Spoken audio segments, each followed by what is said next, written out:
குடும்பம் குடும்பமாக பெண்கள் தரும் ஆதரவு டிடிவி தினகரனின் வெற்றியை உறுதிப்படுத்துவதாக அவரது மனைவி அனுராதா கூறியுள்ளார்.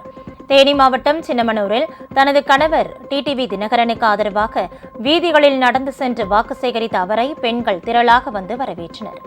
சின்னமனூர் காளியம்மன் கோவிலில் வழிபாடு நடத்திய அவர் அங்கு திரண்டிருந்த பெண்களிடம் நலம் விசாரித்ததோடு வாக்கும் சேகரித்தார். அவரு இதை பண்ணுவாரு அதை பண்ணுவாருன்னு சொல்ல வேண்டிய அவசியமே இல்லையே. ஏன்னா நீங்க எல்லாம் அவர் அப்படித்தானே வச்சிருந்தீங்க முன்னாடி. அதனாலதான் நான் இந்த இடத்துலயும் அவர் இங்க இதை பண்ணியிருக்காரு அதை பண்ணியிருக்காருன்னு சொல்றது இல்லை. ஏன்னா திரும்ப வந்து சேர்ந்திருக்காரு உங்களோட, உங்களுக்கு பணியாற்றுவதற்காக உங்ககிட்ட அவரு வாய்ப்பு கேட்டு வந்திருக்காரு. இப்போ நீங்க கண்டிப்பா ஜெயிக்க வச்சிருவீங்கன்ற நம்பிக்கை எனக்கு இருக்கு. காரணம் உங்களுடைய அந்த வரவேற்பும் உங்களுடைய பிரியமும். உங்கள் ராஜ் நியூஸ் தொலைக்காட்சியில் திங்கள் முதல் வெள்ளி வரை தினந்தோறும் பிற்பகல் 2 மணிக்கு உங்கள் பகுதியில் உள்ள குறைகளை நேரலையில் தெரிவிக்கும் புகார் பெட்டி நிகழ்ச்சி. பங்கு பெறுங்கள், பயனடையுங்கள், காணத் தவறாதீர்கள்.